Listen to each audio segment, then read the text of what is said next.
What's good, YouTubers and YouTubettes? This is JBsports back again with another one. Happy 4th of July to all my YouTubers and YouTubettes out there.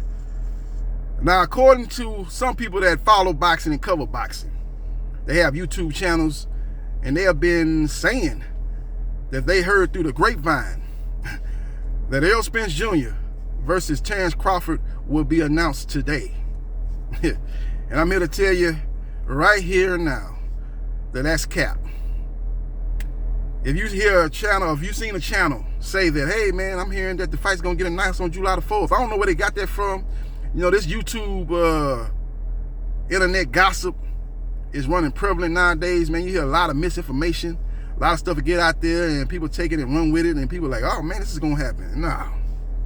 Errol Spence Jr. and Spence-Crawford will not be announced today, but the question is, will this fight actually come to fruition? It's all about the guarantee. The guarantee between you and me, the guarantee between the PBC and TC. That's the holdup, ladies and gentlemen. You see, Errol Spence Jr. has agreed to terms. A lot of people say, how you know that? How you know that? He don't have no signed contract. Agree to terms and sign contract are two totally different things. Ladies and gentlemen, you agree to terms, the fighter you want to fight agree to terms, then contracts are drawn up. That's how it goes. It ain't like, oh, hey, here the contract, sign it. It don't work like that. It don't work like that. It ain't like, okay, you want $5 million, here go the contract with $5 million. It don't work like that. But why would I put my name on the dotted line for $5 million? I don't know what the other guy getting or the other guy signed for the fight. Why would I do that? You don't remember Deontay Wilder going to the zone and meeting with them, him and his people? And they were trying to get him to sign a contract worth over $100 million. I think it was a 3-fight deal. And he was like, hey, I'm not going to sign this. What is Anthony Joshua getting? Anthony Joshua's not even on this contract. Anthony Joshua is not even signed to the zone. He's still with Sky Sports at the time. See what I'm saying? It don't work like that, people. You people got to understand. Do not take what you hear on gospel, on internet as gospel all the time. You know, you heard, oh, Errol Spence Jr. versus Spence-Crawford is going to get announced on July the 4th. That's cap. It's not happening. Errol Spence Jr. wants $20 million. That's cap. That's fugazi. That's not true. Errol Spence Jr. got $1.5 million guarantee in his last fight versus Udanis Ugas. That was a unification fight. So you're going to turn around in the next fight and get $20 million? Now, the numbers actually turned out to be $10.5 million is what Errol Spence Jr. took home. But he did not get that off the top. He got $1.5 million plus 50% of the pay-per-view. Udanis Ugas got $1 million, and he got 50% of the pay-per-view. So at the end of the day, Errol Spence Jr. went home with $10.5 million, and Udanis Ugas went home with $10 million. Now, so I'm not saying that at the end of the day, Errol Spence Jr. won't get $20 million fighting Spence-Crawford, or Spence-Crawford won't get $20 million fighting Errol Spence Jr. I'm saying they both are not going to get that off the rip. They're not going to get that up front. That's what I'm saying, ladies and gentlemen. See, the PBC pay-per-view model is lower guarantees with money on the back end. That's how they've been doing it time and time again.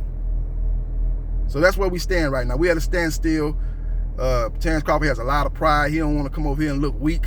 You know, he's been on the other side of the street. He wants to come over here and show strength. He's a very stubborn guy. He got $6 million in his last fight, taking on Sean Porter. He's going to want more than that, a lot more than that up front. The PBC is not willing to do that, and we're at a crossroads right now. Meet me at the crossroads, crossroads, crossroads. And I'm hearing by the end of this week, if this fight is not signed, sealed, delivered, I'm yours, that both parties will move on into another direction. That means that Errol Spence Jr. next opponent, because he's definitely fighting in October on Showtime, more than likely pay-per-view. They want him to fight Keith Thurman. Now, he said that he is not fighting Keith Thurman, but the money that he wants to make, he might have to end up fighting Keith Thurman. He walked away with $10.5 million fighting Udanis Ugas. He's not going to get $10.5 million fighting Matthias Stayonis. Now, if he wants to fight him for the WBA regular and claim all the belts, all the major and minor belts in 147 pounds outside of the WBO, he can take that fight. But that fight is not going to nearly bring him the money that he got even in his last fight versus Ugas, I don't think. Because Udanis Ugas was coming off a win over Manny Pacquiao. He had a name going into that fight. And Manchester Stanionis has a belt that needs to be abolished, in my opinion. The regular WBA belt. Get rid of all these belts. So he's not going to bring that to the table. But on principle alone, and Spence has shown that he's not all about the money. He's accepted terms to fight Spence-Crawford. He's not asking for outrageous money. He understands the pay-per-view model, so maybe he'll take a little less to fight Manchester Stanionis. We will see what happens, and we will see what transpires. That's the latest and the greatest, man. And another thing I've been hearing about, one more thing, quick caveat. Devin Haney has a contract with Top Rank Boxing, Lou DiBella, and Bob Arum. That's just the facts. Gervonta Tank Davis' contract with Mayweather Promotion has run out, but he's still advised by Al Heyman, so he's still closely affiliated with the PBC, and he has a great relationship with Stephen Espinosa and Showtime. So he's basically tied in with the PBC, even if he's not still on a contract with Mayweather Promotions. With all that being said, Gervonta Tank Davis, from what I'm hearing, is going to fight in December. He's not fighting in October. Now, Devin Haney's dad, who does a great job of promoting him, Bill Haney, has come out and said that we'll fight Tank in October. We can get out of the contract, fight Gervonta Tank Davis. We just move up and release all those belts. Why would you release all those belts? That's what got you, that's taking your career to a whole nother level. See, he's not a pay-per-view star. He's relying on those belts. Kind of like George Kambosos was relying on those belts to kind of keep him with leverage when he goes in negotiations, because everybody knows, oh, he's a champ. He's a top dog at 135 pounds. He's that clear A-side outside of Gervonta Tank Davis. So I don't think he would be prevalent to drop the belts unless he can't no longer make 135. Outside of that, why would you move up to 140 and fight Gervonta Tank Davis for no belts? Now, it'll be a big fight. It'll be a big pay-per-view fight. But why don't you just fight George Kambosos, beat him, maintain your status as undisputed, and then if Lomachenko is ready, fight him next. If he is not ready, then you can pursue a Gervonta Tank Davis fight.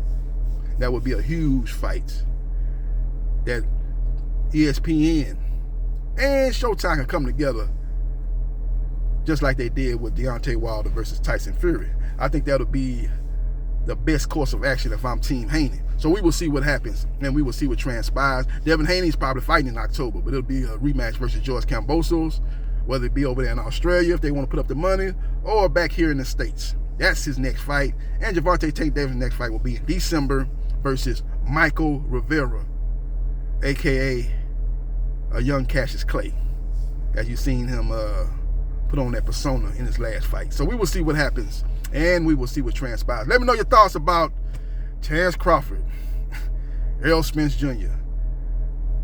Will it happen, or won't it happen? Let me know your thoughts in the comment section.